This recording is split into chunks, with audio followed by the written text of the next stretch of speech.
অক্টোবরের মধ্যে হাসিনার গণহত্যা মামলার রায়, ডিসেম্বর লক্ষ্য করে নির্বাচনের প্রস্তুতি। সাগর রুনি হত্যার তদন্তে বাধা দিয়েছে হাসিনা সরকার, আন্দোলনে হুঁশিয়ারি সাংবাদিকদের। দুর্নীতিতে বাংলাদেশে অবস্থান 14, 4 ধাপ এগুলো স্কোরে স্বল্প অগ্রগতি। শহীদ মিনারে চাকরিচ্যুত বিডিআর সদস্যরা, দাবি আদায়ে অনড় শিক্ষক সমাজ। ভারতের আদানির বিদ্যুতের পুরো সরবরাহ চায় বাংলাদেশ, গুনতে হচ্ছে মোটা অঙ্ক।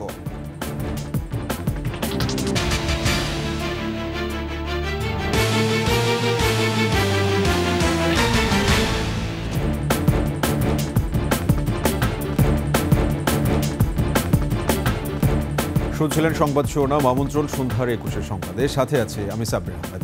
দর্শক, 21 টেলিভিশনের সংবাদ একই সাথে সরাসরি দেখতে পাবেন আমাদের ফেসবুক পেজ www.facebook.com/2124 অনলাইনে। এছাড়া সাবস্ক্রাইব করতে পারেন www.youtube.com/@21etv চ্যানেলে। এছাড়া সংবাদে আরও থাকছে: অপরাধের স্বর্গরাজ্য মোহাম্মদপুরে কমছে না কিশোর গ্যাং সন্ত্রাস, আতঙ্কে এলাকাবাসী।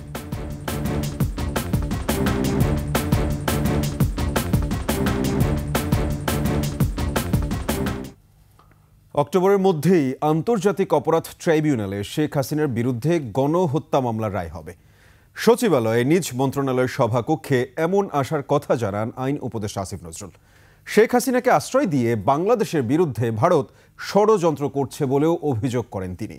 বিগত সরকারের সময়ে 16,500 গায়েবী মামলা প্রত্যাহারে সরকার ব্যবস্থা নিচ্ছে বলেও জানান তিনি। তৌহিদুর রহমানের রিপোর্টে দেখুন বিস্তারিত।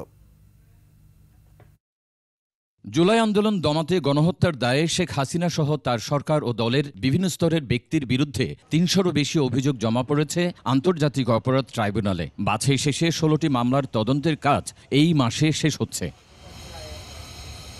এর মধ্যে সাক্ষ্য প্রমাণ সহ 3 থেকে 4টি মামলার রায় চলতি বছরের অক্টোবরের মধ্যে পাওয়া যাবে বলে আশা করেন আইন উপদেষ্টা ডক্টর আসিফ নজরুল। সাবেক প্রধানমন্ত্রী শেখ হাসিনা সহ আওয়ামী লীগের শীর্ষস্থানীয় নেতৃবৃন্দ এবং শীর্ষস্থানীয় কিছু পুলিশ এবং প্রশাসনিক কর্মকর্তা এই সমস্ত মামলায় আসামি হিসাবে রয়েছেন। আমরা আশা করছি এই বছর অক্টোবরের মধ্যে আমরা 3 থেকে 4টি মামলার রায় পেয়ে যাব। শেখ হাসিনার অনুপস্থিতিতে বিচার কিভাবে হবে এমন প্রশ্নের উত্তরে আইন উপদেষ্টা বলেন, আইন অনুযায়ী আসামির অনুপস্থিতিতে বিচার সম্ভব। যারা পলাতক আছেন, পলাতকের বিচারের বিধান রয়েছে। শেখ হাসিনাকে আশ্রয় দিয়ে বাংলাদেশের বিরুদ্ধে ভারত ষড়যন্ত্র করছে বলেও অভিযোগ করেন তিনি। ভারতের যে মনোভঙ্গি, এটা দেখে মনে হচ্ছে তারা এটা নানান অজুহাতে তারা এটাকে নাকচ করার চেষ্টা করবে। বিগত সরকারের সময়ে বিরোধী দলীয় নেতাকর্মীদের বিরুদ্ধে অসংখ্য মামলা হয়েছে। এসব মামলা থেকে বেশ কিছু মামলা প্রত্যাহারের সিদ্ধান্ত নেওয়া হয়েছে বলেও জানান আইন উপদেষ্টা। 16,429টি মামলার তালিকা করা হয়েছে। তালিকা করার পর প্রত্যেকটা মামলার রেকর্ড ঘেটে আমাদেরকে দেখতে হয় এটা আসলে জেনুইনলি আপনার রাজনৈতিক হয়রানিমূলক গায়েবী মামলা কিনা, নাকি এটা কোনো রকম কারচুপি বা অনিয়ম করে ব্যক্তির বিরুদ্ধে ব্যক্তির মামলা ঢুকিয়ে দেওয়া হয়েছে। ব্যক্তির বিরুদ্ধে ব্যক্তি হত্যা মামলা আমি তো প্রত্যাহার করতে পারি না। আওয়ামী লীগ বড় ধরনের হত্যাযজ্ঞ চালাবে এমন তথ্য আইনশৃঙ্খলা বাহিনীর সদস্যদের কাছে আসার পর অপারেশন ডেভিল হান্ট শুরু হয়েছে বলেও জানান তিনি। সর্বোচ্চ মাত্রায় সতর্ক থাকার চেষ্টা করবেন যাতে এটা অ্যাবিউজ না হয়। তৌহিদুর রহমান, 21 টেলিভিশন, ঢাকা। ডিসেম্বরে ভোট ধরেই ত্রয়োদশ জাতীয় সংসদ নির্বাচনের প্রস্তুতি নিচ্ছে নির্বাচন কমিশন। সরকার চাইলে জাতীয় নির্বাচনের আগে সীমিত পরিসরে স্থানীয় নির্বাচন করা সম্ভব বলে জানিয়েছেন নির্বাচন কমিশনার আবুল ফজল মোহাম্মদ সানাউল্লাহ। সুষ্ঠু নির্বাচনের আশা প্রকাশ করে জাতিসংঘ উন্নয়ন কর্মসূচি ইউএনডিপি বাংলাদেশের আবাসিক প্রতিনিধি স্টিফেন লিলার বলেন, আগামী নির্বাচন হবে বাংলাদেশের ইতিহাসের সবচেয়ে ভালো নির্বাচন। শিউলি শবনমের রিপোর্ট। উন্নয়ন সহযোগী 18টি দেশের রাষ্ট্রদূতদের সঙ্গে প্রথমবারের মতো বৈঠকে বসেন এএমএম নাসির উদ্দিনের নেতৃত্বাধীন নির্বাচন কমিশন। প্রায় 2 ঘন্টার বৈঠক শেষে নির্বাচন কমিশনার আবুল ফজল মোহাম্মদ সানাউল্লাহ জানান, জাতীয় নির্বাচন ব্যাহত হয় এমন কোনো কিছুর বিষয়ে কমিশন সজাগ থাকবে। জাতীয় নির্বাচন ইসির অগ্রাধিকার বলেও জানান তিনি। স্থানীয় সরকার নির্বাচন পুরোপুরিভাবে এভাবে করতে হয় তাহলে জাতীয় নির্বাচনের টাইমটা পিছিয়ে যাবে। অথচ জাতীয় নির্বাচন আমাদের একটা প্রায়োরিটি এরিয়া। ইলেকশন কমিশন জাতীয় নির্বাচন নিয়েই চিন্তিত এই মুহূর্তে এবং জাতীয় নির্বাচন নিয়ে প্রস্তুতি নিচ্ছে। সরকার জাতীয় নির্বাচনের আগে স্থানীয় সরকার নির্বাচনের সিদ্ধান্ত নিলে নির্বাচন কমিশন তা বাস্তবায়ন করবে বলে জানান তিনি। স্থানীয় সরকার নির্বাচন যদি সরকার সিদ্ধান্ত নেন কোনো অংশ বা কোনোভাবে অনুষ্ঠান করার, সেটা সরকারি সিদ্ধান্ত, সেটা তখন ওইভাবে বাস্তবায়ন করতে হবে। অবাধ ও সুষ্ঠু নির্বাচন পরিচালনায় জাতিসংঘ বাংলাদেশকে সহায়তা করবে বলে জানান ইউএনডিপির আবাসিক প্রতিনিধি Stefan লিলার। We are supporting the election commission to conduct free, fair elections, the best elections hopefully in the history of Bangladesh. That is the aspiration. তবে আগামী নির্বাচনে কোনো বাধা দেখছেন কিনা এমন প্রশ্ন এড়িয়ে যান তিনি। That's not for me to comment on, I think. Shiuli Shabnam, 21 television, Dhaka. সাংবাদিক দম্পতির সাগর রুনি হত্যা মামলার তদন্তে শেখ হাসিনা সরকারের উচ্চ পর্যায়ের ব্যক্তিরা বাধাগ্রস্ত করেছেন। এ কারণে 13 বছর পার হলেও তদন্ত প্রতিবেদন আলোর মুখ দেখেনি। সংবাদ সম্মেলনে এ কথা জানান মামলার আইনজীবী শিশির মনির। তবে বিচারের বিষয়ে এবার আশাবাদী সাগর রুনির একমাত্র সন্তান মেঘ। বিস্তারিত শাকির আরজু রিপোর্টে। 2012 সালের 11 ফেব্রুয়ারি ঢাকার পশ্চিম রাজারবাজারের নিজ বাসায় নৃশংসভাবে হত্যা করা হয় সাংবাদিক দম্পতি সাগর রুনিকে। এরপর দীর্ঘ 13 বছরেও এ হত্যার বিচার হয়নি, শেষ হয়নি তদন্তও। দীর্ঘ 13 বছরের সময় নেওয়া হয় 115 বার। তবে 5 আগস্ট পরিবর্তিত পরিস্থিতির পর চাঞ্চল্যকর এই মামলার তদন্তে মনোযোগ দেয় অন্তর্বর্তী সরকার। হাইকোর্ট র্যাবকে সরিয়ে তদন্তের ভার দেয় টাস্কফোর্সের উপর। মঙ্গলবার সাগর রুনির পরিবারের পক্ষ থেকে সংবাদ সম্মেলন করা হয় সুপ্রিম কোর্টে। সেখানে সাগর রুনির পরিবারের পক্ষ থেকে তাদের আইনজীবী জানান, অতীতে এই হত্যার তদন্তে বাধাগ্রস্ত করা হয়েছে, এমন আরও গুরুত্বপূর্ণ কিছু তথ্য পেয়েছে টাস্কফোর্স।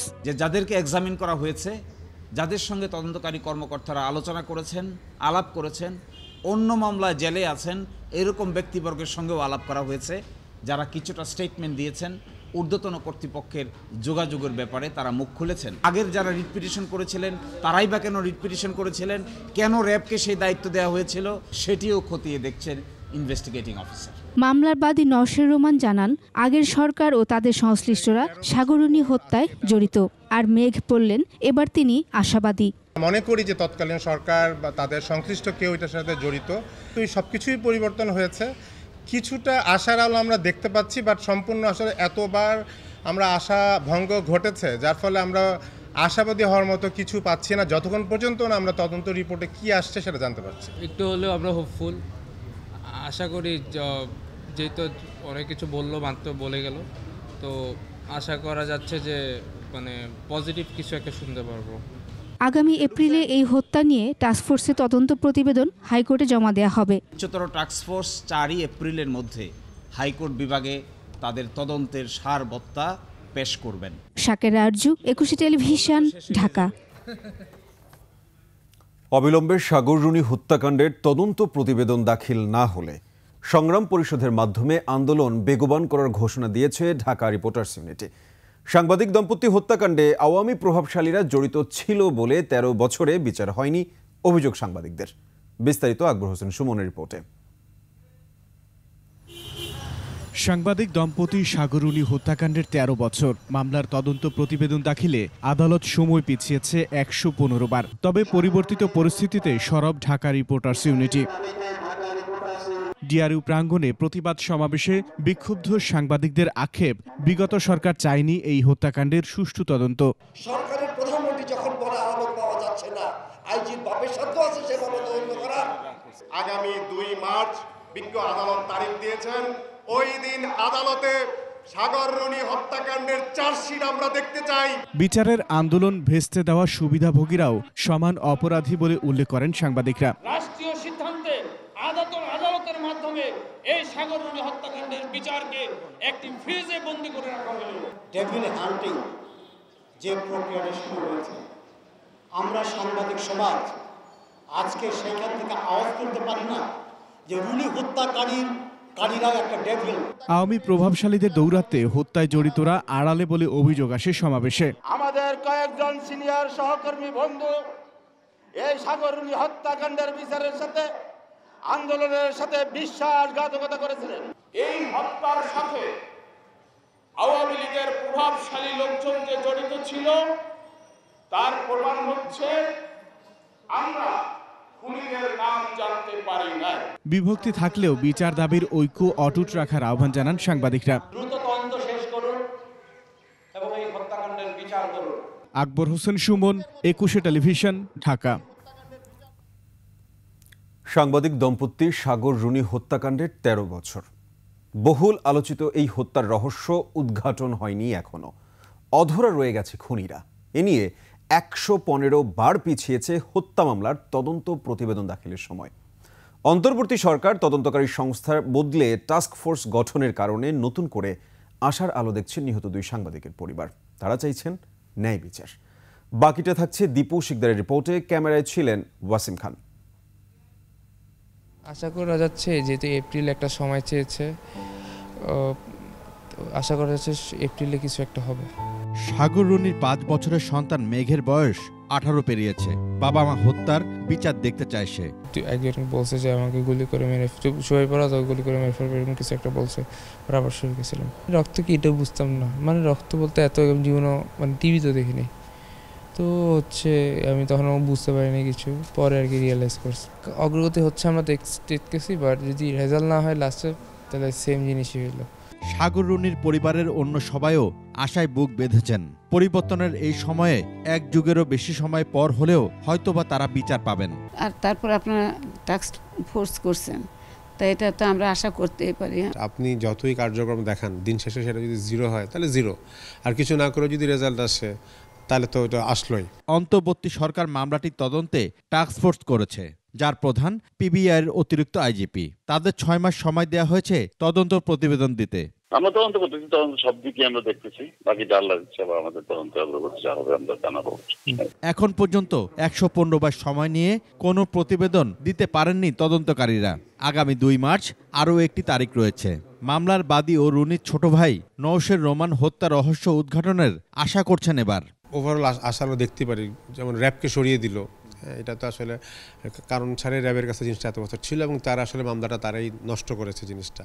সাগরের মা দেখতে চান প্রকৃত অপরাধীদের। আপনারা যদি চোরের কথা বলেন, ডাকাতের কথা বলেন, আমি এটা গ্রহণ করব না। চোর চুরি করে নির্বিঘ্নে চলে যাবে, আর ডাকাতে আসবে অস্ত্র নিয়ে। ঘরের ছুরি, বটি, চাকু এগুলো দিয়ে তো আর করবে না। র্যাবদের কাছ থেকে যেরকম বিভ্রান্ত হয়েছে এরকম বিভ্রান্ত যাতে না হয়। পিবিআর এত সুনাম, এত এটা তো ওনারা ক্ষুণ্ণ করতে চাইবেন না। সরকারি আইনজীবীর আশা সাগর রুনি হত্যা মামলার এবার সুরাহা হবে।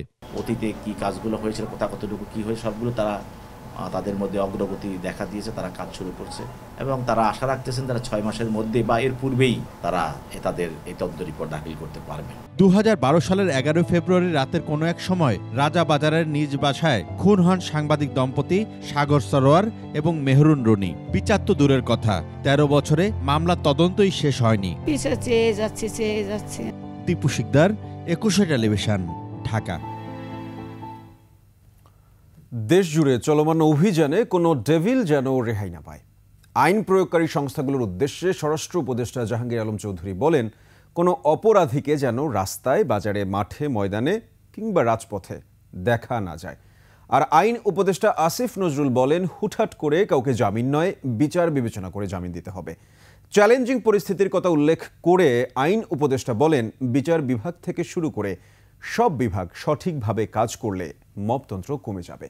রাজারবাগে এক কর্মশালায় এসব কথা বলেন তারা। মাহাতাব মিনহাজের রিপোর্ট। অস্থিতিশীলতা সৃষ্টিকারী ফ্যাসিবাদ ও তাদের দোসরদের আইনের আওতায় আনতে সারা দেশে চলছে অপারেশন ডেভিল হান্ট। 8 ফেব্রুয়ারি থেকে চলছে এই অভিযান।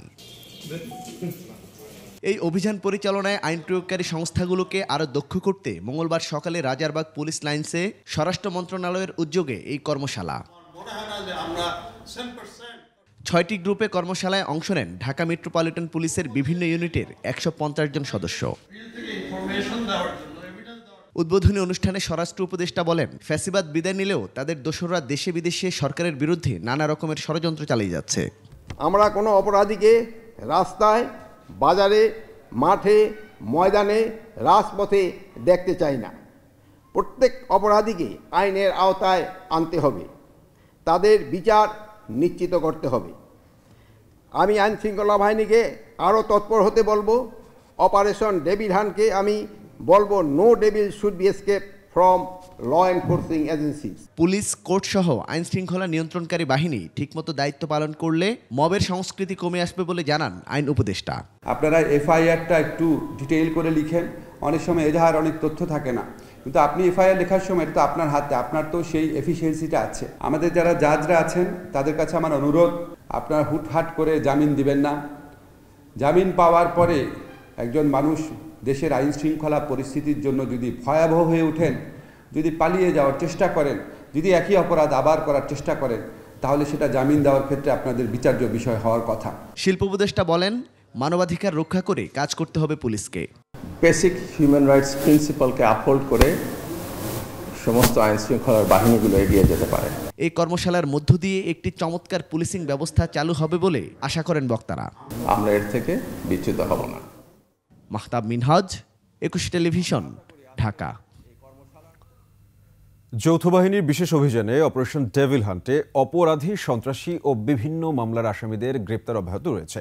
রংপুর, রাজশাহী, চট্টগ্রাম ও গাজীপুর সহ দেশের বিভিন্ন জেলায় ধরা পড়ছে আওয়ামী লীগ ও এর অঙ্গ সংগঠনের নেতাকর্মী সহ বিভিন্ন পর্যায়ের অপরাধীরা। প্রতিনিধিদের তথ্যছবিতে ইউসুফ হাসান নাইমের রিপোর্ট। অপরাধী ও সন্ত্রাসীদের ধরতে সারা দেশে অপারেশন ডেভিল হান্ট পরিচালনা করছে আইনশৃঙ্খলা রক্ষাকারী বাহিনী। রংপুরে মহানগর স্বেচ্ছাসেবক লীগের সহসভাপতি ওমর ফারুক লিঙ্কন সহ 5 আওয়ামী লীগ ও ছাত্রলীগের নেতাকর্মীকে গ্রেপ্তার করে পুলিশ। রাজশাহীতে চলমান অপারেশন ডেভিল হান্টের অভিযানে 8 জনকে গ্রেপ্তার করেছে যৌথ বাহিনী। গ্রেপ্তারকৃতরা সবাই আওয়ামী লীগের রাজনীতির সাথে জড়িত। তারা বিস্ফোরক সহ বিভিন্ন মামলার আসামি। এছাড়াও রাজশাহীর কাদিরগঞ্জে এক আওয়ামী লীগ নেত্রীকে আটক করে পুলিশে দিয়েছে স্থানীয়রা। গাজীপুরে অভিযান চালিয়ে মেট্রোপলিটন এলাকায় 69 এবং জেলা পুলিশের অভিযানে 12 জনকে গ্রেপ্তার করা হয়। তারা আওয়ামী লীগের রাজনীতির সাথে জড়িত বলে জানায় পুলিশ। চট্টগ্রামে গত 24 ঘন্টায় বৈষম্য বিরোধী ছাত্র আন্দোলনে হামলা মামলায় আওয়ামী লীগ ও ছাত্রলীগের 30 জনকে গ্রেপ্তার করা হয়েছে। নারায়ণগঞ্জে পুলিশের অভিযানে আওয়ামী লীগ নেতাসহ 40 জনকে গ্রেপ্তার করা হয়। ভোলায় 24 ঘন্টায় অভিযানে জেলায় 20 জনকে আটক করেছে যৌথ বাহিনী। নাশকতা ও অপরাধের সাথে জড়িত থাকার অভিযোগে তাদের আটক করা হয়। ফেনীতে অভিযানে আওয়ামী লীগ ও সহযোগী সংগঠনের 18 নেতাকর্মীকে গ্রেপ্তার করা হয়। এদিকে খাগড়াছড়ির পানছড়ি ও গুইমারায় পুলিশের অভিযানে আওয়ামী লীগ ও সহযোগী সংগঠনের নেতাকর্মী সহ 7 জনকে আটক করা হয়। এছাড়াও ময়মনসিংহে 8, ভৈরবে 4, সুনামগঞ্জে 7, কুড়িগ্রামে 6, পটুয়াখালীতে 11, চুয়াডাঙ্গায় 9, বাগেরহাটে 12 ও ঝিনাইদহে 5 জনকে ডেভিল হান্ট অভিযানে গ্রেপ্তার করা হয়। ইউসুফ হাসান নাইম, 21 টেলিভিশন। 2024 সালে বিশ্বের দুর্নীতিগ্রস্ত দেশগুলোর তালিকায় বাংলাদেশের অবস্থান 14। লুটপাট এবং দুর্নীতিবাজদের তোষণে এই ক্রম অবনতি বলছে ট্রান্সপারেন্সি ইন্টারন্যাশনাল বাংলাদেশ, টিআইবি। সংস্থাটির নির্বাহী পরিচালক ডক্টর ইফতেখারুজ্জামান জানান, সিপিআই 2024 অনুযায়ী 100-র মধ্যে বৈশ্বিক গড় স্কোর যেখানে 43, সেখানে বাংলাদেশের স্কোর মাত্র 23। আরও জানাচ্ছেন সঞ্জয় অধিকারী। আন্তর্জাতিক দুর্নীতি বিরোধী সংস্থা ট্রান্সপারেন্সি ইন্টারন্যাশনালের দুর্নীতির ধারণা সূচক 2024 প্রকাশ করা হয় রাজধানীর মাইরাস সেন্টারে। 2024 সালে বিশ্বের দুর্নীতিগ্রস্ত দেশগুলোর তালিকায় বাংলাদেশের অবস্থান সর্বনিম্ন থেকে 14, যা আগের বছর ছিল 10ম অবস্থানে। সূচকে অন্তর্ভুক্ত 180 দেশের মধ্যে বাংলাদেশের অবস্থান 151। বাংলাদেশ 4 ধাপ এগিয়ে গেলেও দেশে কমেনি দুর্নীতি, বরং নম্বর আরও কম পেয়েছে বাংলাদেশ। বাংলাদেশের স্কোর হচ্ছে 100-র মধ্যে 23, যেটা গতবারের তুলনায় 2023-এর তুলনায় 1 পয়েন্ট কম, এবং এটা গতবারের তুলনায় 2 স্টেপ নিচে নেমে গেছি আমরা। টিআইবির নির্বাহী পরিচালক ডক্টর ইফতেখারুজ্জামান বলেন, গত 13 বছর মুখে দুর্নীতি দমনের কথা বললেও বাস্তবে দুর্নীতিকে প্রশ্রয় দিয়েছে, লালন করেছে কর্তৃত্ববাদী সরকার। শ্রীলঙ্কার মতো আমাদের স্কোর মানে কমেছে। দুটি দেশই স্বৈরতন্ত্র বা কর্তৃত্ববাদের রাজত্ব ছিল। ট্রান্সপারেন্সি ইন্টারন্যাশনাল যে বিশ্লেষণ, সেই অনুযায়ী এমন ক্যাটাগরির দেশ বলা হচ্ছে যারা those who R losing control of corruption, অর্থাৎ আমরা দুর্নীতির নিয়ন্ত্রণ হারাচ্ছি। ডক্টর ইফতেখারুজ্জামান বলেন, দক্ষিণ এশিয়ার 8 দেশের মধ্যে এবারও বাংলাদেশের অবস্থান ও স্কোর বিব্রতকর। এ অঞ্চলে বাংলাদেশের নিচে কেবল আফগানিস্তান। আফগানিস্তানের পরেই বাংলাদেশ, সর্বনিম্ন আফগানিস্তান দক্ষিণ এশিয়ার দেশগুলোর মধ্যে, এবং এশিয়া প্যাসিফিকের 35টা দেশের মধ্যে বাংলাদেশের অবস্থান পঞ্চম। অত্যন্ত বিব্রতকর। দুর্নীতির মাধ্যমে যেসব দেশে অর্থ পাচার হয় সেগুলো কম দুর্নীতিগ্রস্ত। সূচক অনুযায়ী বিশ্বের সবচেয়ে বেশি দুর্নীতিগ্রস্ত দেশ দক্ষিণ সুদান, আর সবচেয়ে কম দুর্নীতি হয় ডেনমার্কে। আমরা 20 পয়েন্ট কম পেয়ে। সঞ্জয় অধিকারী, 21 টেলিভিশন, ঢাকা। পিলখানায় বিডিআর বিদ্রোহের ঘটনায় চাকরিচ্যুত বিডিআর সদস্যরা চাকরি ফিরে পাওয়া সহ 6 দফা দাবি নিয়ে রাজধানীর কেন্দ্রীয় শহীদ মিনারে পালন করছেন লাগাতার অবস্থান কর্মসূচি। তাদের দাবি, শেখ হাসিনার আমলে বিচারের নামে প্রহসন করা হয়েছে। বিডিআরকে ধ্বংস করতে পরিকল্পিতভাবেই এসব করা হয়েছিল বলে দাবি ভুক্তভোগীদের। মেহেদী হাসানের রিপোর্ট। 2009 সালের 25-26 ফেব্রুয়ারি রাজধানীর পিলখানায় বিডিআর বিদ্রোহের পর অতিবাহিত হয়েছে 16 বছর। ওই ঘটনায় চাকরি হারিয়েছেন 18,520 জন বিডিআর সদস্য। 57 সেনা কর্মকর্তা সহ 74 জনকে হত্যাসহ নানা অপরাধে বিভিন্ন মেয়াদে সাজা হয় অনেকের। চাকরিচ্যুত ও দণ্ডিত বিডিআর সদস্য ও তাদের পরিবার জড়ো হয়েছে শহীদ মিনারে। তাদের দাবি, অবিচারের শিকার হয়েছেন তারা। আমি তখন পার্বত্য চট্টগ্রাম ওই ট্রেনিং সেন্টারে ছিলাম, আরআর কোর্সে গেলাম। ওইখান থেকে ওখানে এমন কোনো কাজ করে নেই শনিকে যার জেল হাজত হবে। 6টা তদন্ত শেষে আমাদের নির্দোষ প্রমাণ করছে পিলখানা। সেখান থেকে আমার ব্যাটালিয়ান পাঠাচ্ছে, ওখানে আমরা 13 মাস ডিউটি করছি বর্ডারে। যখন জেনারেল আজিজ সাহেব আমাদের বিডিআর প্রধান হয়ে আসছে, আসার 1 মাস পর উনি আবার বলছে পিলখানা যারা ছিল সবাই ঢাকা ডাকছে। ডাইকা 13 মাস পর আইনে আমাদের সব জেলে কোনো কারণ ছাড়া জেলে পাঠিয়ে দিচ্ছে। চাকরি হারিয়ে বা পরিবারের একমাত্র উপার্জনক্ষম ব্যক্তি জেলে থাকায় মানবেতর জীবনযাপন করতে হয় তাদের। আমার ভাই যখন ফাঁসি যায় শুনে আমার বাবা মা দুইজনেই হার্ট স্ট্রোক করে মারা গেছে। আজকে 16 বছর উনি এখন বৃদ্ধ হয়ে গেছে। আমি সাক্ষী দিতে রাজি হইনি, আমাকে 10 সালের 24 অক্টোবর কারাগারে ঢুকাইছে। তাই চাকরি ফিরিয়ে দেওয়ার পাশাপাশি পুনঃতদন্ত করে প্রকৃত অপরাধীদের বিচারের আওতায় আনার দাবি বিডিআর সদস্যদের। তদন্ত কমিশন গঠন হয়েছে, এই কমিশন স্বাধীনভাবে তারা তদন্ত করবেন। যারা নিরপরাধী তাদেরকে মুক্তি দেওয়া, চাকরি পূর্ণবল, আর যারা অপরাধী তাদের পরিপূর্ণ সাজা হোক, আমরা এটা চাই। আসলে আমাদেরকে অন্যায় করা হয়েছে এবং আমাদেরকে রাষ্ট্রীয় সুযোগ সুবিধা চাকরিতে পুনর্বারের জন্য আমাদের আসলে সমাবেশটা করা হয়েছে আর কি। বুধবার বেলা 12টা পর্যন্ত চলবে এই অবস্থান কর্মসূচি। এর মধ্যে দাবি আদায় না হলে ঘোষণা করা হবে পরবর্তী কর্মসূচি। মেহেদী হাসান, 21 টেলিভিশন, ঢাকা। দাবি বাস্তবায়নের আশ্বাস পেলেও নিয়োগ না হওয়া পর্যন্ত আন্দোলন চালিয়ে যাবার ঘোষণা দিয়েছে সুপারিশপ্রাপ্ত প্রাথমিক সহকারী শিক্ষকরা। অন্যদিকে আগামী মাসের প্রথম সপ্তাহের মধ্যেই সমস্যার সমাধানে আশ্বাস পেয়ে আন্দোলন স্থগিত করেছে নিবন্ধিত নিয়োগ প্রত্যাশী শিক্ষকরা। আরও জানাচ্ছেন আকবর হোসেন সুমন। সরকারি প্রাথমিক বিদ্যালয়ের সহকারী শিক্ষক পদে নিয়োগ বাতিল হওয়া তৃতীয় ধাপের প্রার্থীরা গত 6 ফেব্রুয়ারি থেকে আন্দোলন অব্যাহত রেখেছে। শাহবাগে অবস্থান নিয়ে গেল দুদিনে পুলিশের প্রতিরোধের মুখেও পড়েছেন আন্দোলনকারীরা। এ অবস্থায় সমস্যা সমাধানের ডাক পেয়ে সুপারিশপ্রাপ্ত শিক্ষকদের 6 সদস্যের প্রতিনিধি দল সচিবালয়ে যান। শিক্ষা মন্ত্রণালয় থেকে সমাধানের আশ্বাস দেওয়া হলেও নিয়োগ পাওয়ার জন্য অপেক্ষার কথা জানিয়েছেন তারা। পূর্বে আশ্বস্ত হওয়ার ফলে আমরা কিন্তু ঘরে ফিরে গেছি, কিন্তু এবারে আমি আপনাদের কাছে প্রশ্ন করতে চাই, এইবারের আশ্বস্তে আপনারা কি ঘরে ফিরে যাবেন? না, মাঠ ছাড়া যাবে না। নিয়োগ আমাদেরকে যতদিন না দিবে ততদিন আমরা মাঠ ছাড়ব না। এদিকে শিক্ষক নিবন্ধন ও প্রত্যয়ন কর্তৃপক্ষ এনটিআরসি নিবন্ধিত নিয়োগ প্রত্যাশী শিক্ষকদের সঙ্গেও বৈঠক হয় সচিবালয়ে। আমার বিশ্বাস ওনার সাথে কথা বলে যেটা আলোচনা হয়েছে তাতে আমাদের ভবিষ্যতে আন্দোলন করা লাগবে না এবং আমাদের চাকরির নিশ্চয়তা ইনশাল্লাহ আমরা ওখান থেকে পেয়ে যাব।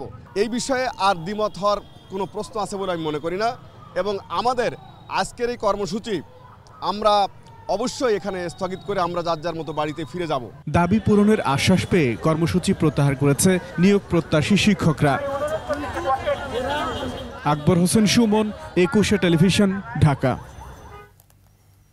ভারতের আদানি পাওয়ার প্ল্যান্ট থেকে পূর্ণ সক্ষমতায় বিদ্যুৎ সরবরাহ চেয়েছে বাংলাদেশ। ব্রিটিশ সংবাদ মাধ্যম রয়টার্সের প্রতিবেদনে বলা হয়, পেমেন্ট সংক্রান্ত বিরোধের কারণে গেল 31 অক্টোবর থেকে বাংলাদেশে অর্ধেক বিদ্যুৎ সরবরাহ করে আসছে ভারতের ঝাড়খণ্ডে অবস্থিত 1600 মেগাওয়াটের আদানি পাওয়ার প্ল্যান্ট। তবে এখন প্রতি মাসে $85 মিলিয়ন বকেয়া বিল পরিশোধ করে আসছে বাংলাদেশ বিদ্যুৎ উন্নয়ন বোর্ড বিপিডিবি। এ অবস্থায় আদানি গ্রুপের সঙ্গে বড় কোনো সমস্যা নেই উল্লেখ করে শতভাগ বিদ্যুৎ সরবরাহ চেয়েছে বিপিডিবি। 2017 সালে সাবেক প্রধানমন্ত্রী শেখ হাসিনার অধীনে বাংলাদেশের সঙ্গে 25 বছরের চুক্তি করে আদানি পাওয়ার। শেখ হাসিনা ক্ষমতাচ্যুত হওয়ার পর তারা $900 মিলিয়ন পাওনা দাবি করে। বিরোধ দেখা দেয় বিদ্যুৎ শুল্ক নিয়ে। রয়টার্স বলছে বাংলাদেশে আদানি বিদ্যুতের দাম ভারতের তুলনায় প্রায় 55% বেশি। অপরাধের স্বর্গরাজ্য রাজধানীর মোহাম্মদপুরে কমছেই না কিশোর গ্যাং সন্ত্রাস। প্রতিদিনই ঘটছে ছিনতাই।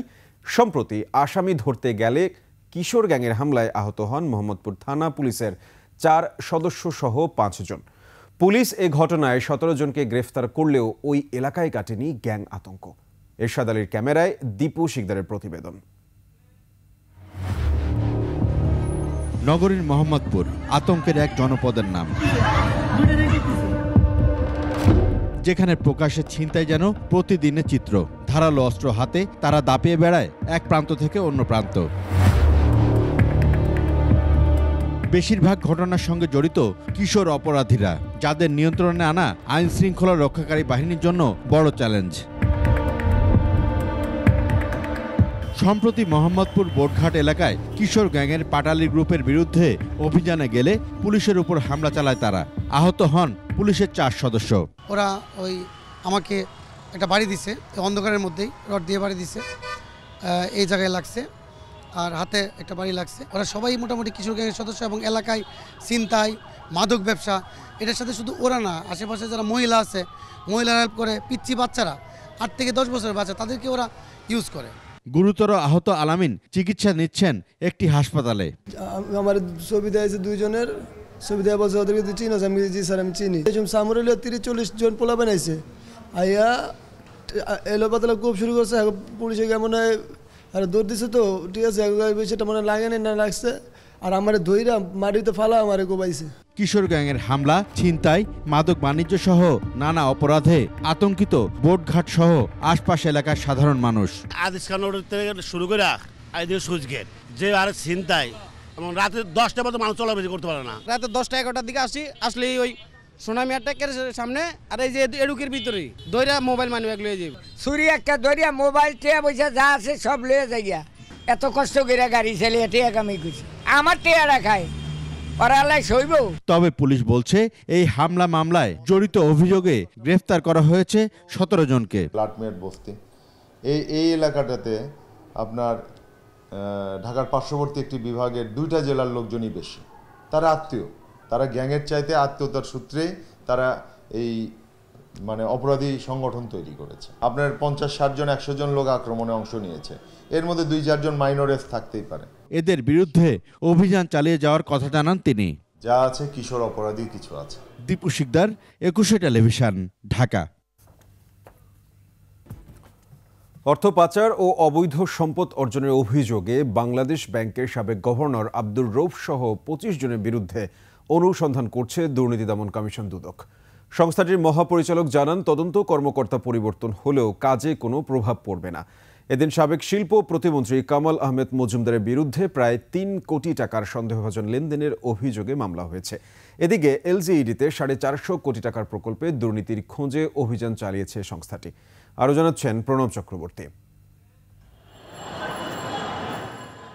সম্প্রতি অপ্রদর্শিত অর্থের সন্ধানে বাংলাদেশ ব্যাংকের সাবেক ও বর্তমান কর্মকর্তাদের লকার খুলতে অভিযান চালায় পরিচালক কাজী সায়েমুজ্জামানের নেতৃত্বে দুদকের একটি দল। তবে অভিযানে কোনো কিছু না পেয়ে খালি হাতেই ফেরেন তারা। এরপরই ফেসবুকে লেখালেখির অভিযোগে বাংলাদেশ ব্যাংকের নালিশের মুখে তদন্ত কর্মকর্তা সায়েমুজ্জামানকে সরিয়ে দেয় দুদক। যদিও বর্তমানে বিদেশি নাগরিকত্ব গ্রহণ করে অর্থ পাচার, শেয়ার বাজার থেকে অর্থ হাতিয়ে নেয়া, রিজার্ভের অর্থ তছরূপ সহ বিভিন্ন ঘটনায় কেন্দ্রীয় ব্যাংকের সাবেক বর্তমান 25 কর্মকর্তার বিরুদ্ধে অনুসন্ধান করছে সংস্থাটি। তাদের দাবি, কর্মকর্তা বদলে কাজে কোনো প্রভাব পড়বে না। দুর্নীতি দমনে সমন্বিতভাবে আমরা সবাই কাজ করছি। দুটি প্রতিষ্ঠানের মধ্যে কোনো ধরনের ভুল বুঝাবুঝি যেন না হয়, তো অনুসন্ধানে চলমান আছে। সেটা পরবর্তী কর্মকর্তা যিনি দায়িত্বপ্রাপ্ত হবেন তিনি তার কাজ চালিয়ে নিয়ে যাবে। এদিন 15 কোটি টাকার অবৈধ সম্পদ অর্জন ও 296 কোটি টাকার সন্দেহজনক লেনদেনের অভিযোগে সাবেক শিল্প প্রতিমন্ত্রী কামাল আহমেদ মজুমদার ও তার ছেলের বিরুদ্ধে মামলা করেছে দুদক। 296 কোটি টাকারও বেশি টাকা সন্দেহজনক লেনদেন করার অপরাধ প্রাথমিক অনুসন্ধানকালে প্রমাণিত হয়েছে। এদিকে সারা দেশে পৌরসভার প্রায় 4,500 কোটি টাকার উন্নয়ন প্রকল্পে দুর্নীতির অভিযোগে স্থানীয় সরকার প্রকৌশল অধিদপ্তরে অভিযান চালিয়েছে দুদক। অভিযানে জব্দ করা নথিপত্র বিশ্লেষণ করে পরবর্তী পদক্ষেপ নেওয়া হবে বলে জানিয়েছেন দুদকের সংশ্লিষ্টরা। 285টা পৌরসভা যেহেতু আছে, এটা যাচাই বাছাই করে হয়তোবা দেখলে বোঝা যাবে সেখানে কোনো অনিয়ম হয়েছে কিনা। প্রণব চক্রবর্তী, 21 টেলিভিশন, ঢাকা। সংস্কারের মধ্য দিয়ে ধ্বংসপ্রাপ্তগুলো প্রতিষ্ঠানগুলো গড়ে তোলা হবে বলে জানিয়েছেন যুব ও ক্রীড়া উপদেষ্টা আসিফ মাহমুদ সজীব ভুঁইয়া। এ সময় দেশের মানুষকে ধৈর্য ধরে সরকারকে সহযোগিতা করার আহ্বান জানান তিনি। ঢাকা বিশ্ববিদ্যালয়ে খেলার মাঠে তারুণ্যের উৎসব উদ্বোধন অনুষ্ঠানে এসব কথা বলেন আসিফ মাহমুদ। সোহেল সামির রিপোর্ট। বর্ণাঢ্য আয়োজনে শুরু হলো 3 দিনব্যাপী তারুণ্যের উৎসব 2025। উৎসব উপলক্ষে মাঠ জুড়ে পসরা সাজিয়ে বসেছে বিভিন্ন ধরনের স্টল, চলছে চিত্রাঙ্কন প্রতিযোগিতা। পতাকা উঠিয়ে বেলুন উড়িয়ে উৎসবের উদ্বোধন করেন ক্রীড়া উপদেষ্টা।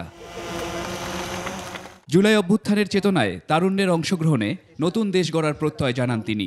আমি বিশ্বাস করি জুলাই গণ অভ্যুত্থানে তরুণরা যেভাবে আত্মত্যাগ করেছে দেশের জন্য, দেশ পুনর্গঠনেও একইভাবে তারা এগিয়ে আসবে, প্রত্যেকটি সেক্টরে নিজেদের যোগ্যতার প্রমাণ দেবে। সংস্কার, গণতন্ত্র ও ধ্বংসপ্রায় রাষ্ট্রীয় প্রতিষ্ঠানসমূহকে পুনর্গঠনেরও অঙ্গীকার করেন উপদেষ্টা। সংস্কার কমিশনগুলো তাদের প্রস্তাবনা পেশ করেছে, স্টেক হোল্ডার কনসালটেশনের মাধ্যমে সেই প্রস্তাবনাগুলো বাস্তবায়নের মাধ্যমে রাষ্ট্র কাঠামোর যেই অঙ্গগুলো বিগত ফ্যাসিবাদী সরকারের আমলে ধ্বংসপ্রাপ্ত হয়েছে সেগুলোকে পুনর্গঠন করা হবে। 11 থেকে 13 ফেব্রুয়ারি পর্যন্ত নানা আনুষ্ঠানিকতায় পালিত হবে তারুণ্যের এই উৎসব। সঙ্গীত পরিবেশন করবেন জনপ্রিয় শিল্পীরা। সোহেল সামি, 21 টেলিভিশন, ঢাকা। ফ্যাসিস্ট সরকারের সময় 3 বার সংসদ সদস্য হয়ে নিজের ভাগ্য বদলেছিলেন ঢাকা 20 ধামরাই আসনের সাবেক সংসদ সদস্য বেনজির আহমেদ। ক্ষমতার অপব্যবহারে টাকা কামিয়েছেন 2 হাতে। অভিযোগ রয়েছে অর্থ পাচারের। স্বজনদের বানিয়েছেন টাকার কুমির। প্রতিনিধি আরিফুল ইসলাম সাব্বিরের তথ্যচিত্রে বিস্তারিত ডেস্ক রিপোর্টে। ধামরাইয়ের বইনা গ্রাম এলাকা জুড়ে মানুষের কর্মব্যস্ততা থাকলেও ফাঁকা প্রাসাদসম এ বাড়িটি। এটি ধামরাইয়ের সাবেক সংসদ সদস্য ও ঢাকা জেলা আওয়ামী লীগের সভাপতি বেনজির আহমেদের। একসময় গ্রামের 8-10টা সাধারণ বাড়ির মধ্যেই ছিল তার বাড়িও। গেল 15 বছরে গড়েছেন এ বিশাল অট্টালিকা। স্থানীয়রা বলছেন 5 বছরে 50 বছরের উন্নয়নের প্রতিশ্রুতি দিলেও ক্ষমতার দাপটে অবৈধ পথে টাকা কামানোই ছিল তার মূল লক্ষ্য। সবাই অত্যাচার করে কোটি কোটি টাকা হাতিয়ে নিছে। আমরা দেখি নাই, তবে উনি টাকা পয়সা শুনতেছি দেশের বাইরে পাচার করছে। দলীয় নেতাকর্মীদের বঞ্চিত করে নিজের লোকদের বসিয়েছিলেন দলসহ নানা পদে। নিজের বোনজামাই নুরুজ্জামান খানকে কুশরা ইউপি চেয়ারম্যান ও ভাগিনা সিরাজউদ্দিনকে বানান উপজেলা ভাইস চেয়ারম্যান। হেরাই পুলিশ মুনিশ সব থানা মানা চেয়ারম্যান হেরাই, মেম্বার চেয়ারম্যান সব হেরাই। রাস্তাঘাটের নামে টেন্ডারবাজি করছে ওনার ভাই দিয়ে, ওনার ভাগিনা দিয়ে। বেনজিরের ক্ষমতার দাপটে আরেক ভাগিনা মাহফুজুল হক শাহিনের বিরুদ্ধে রয়েছে অবৈধভাবে নদী থেকে বালু ও মাটি কেটে নেয়ার অভিযোগ। মানবাধিকার সংস্থার নামে টাকা লুটপাটে জড়ান ভাই এনামুল হক আইয়ুব। 5 আগস্টের পর লাপাত্তা বেনজির সহ তার স্বজনরা। বেনজিরের বিরুদ্ধে মামলা রুজু হয়েছে, তাকে গ্রেপ্তারের জন্য আমরা সর্বাত্মক চেষ্টা করছি এবং আমরা আশাবাদী যে তাকে আমরা দ্রুত গ্রেপ্তার করে আইনের আওতায় নিয়ে আসব। বেনজির আহমেদ সহ 80 জনের বিরুদ্ধে রয়েছে হত্যা মামলা। Khurshid Alam, desk report, 21 television. এর সাথে শেষ করছি সন্ধ্যার 21 সংবাদ। যাবার আগে সংবাদ শিরোনামগুলো আরও একবার। অক্টোবরের মধ্যে হাসিনার গণহত্যা মামলার রায়, ডিসেম্বর লক্ষ্য করে নির্বাচনের প্রস্তুতি। সাগররুনি হত্যার তদন্তে বাধা দিয়েছে হাসিনা সরকার, আন্দোলনের হুঁশিয়ারি সাংবাদিকদের। দুর্নীতিতে বাংলাদেশের অবস্থান 14, 4 ধাপ এগোলেও স্কোরে স্বল্প অগ্রগতি। শহীদ মিনারে চাকরিচ্যুত বিডিআর সদস্যরা দাবি আদায়ে অনড় শিক্ষক সমাজ। ভারতের আদানির বিদ্যুতের পুরো সরবরাহ চায় বাংলাদেশ, গুনতে হচ্ছে মোটা অঙ্ক।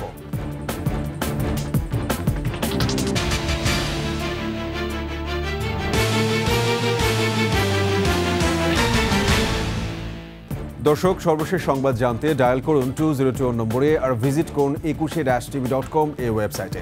ফেসবুকে ভিজিট করতে পারেন www.facebook.com/2124 অনলাইনে। এছাড়া সাবস্ক্রাইব করতে পারেন www.youtube.com/@21etv চ্যানেলে।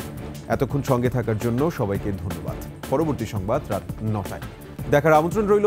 21-এর সাথেই থাকুন।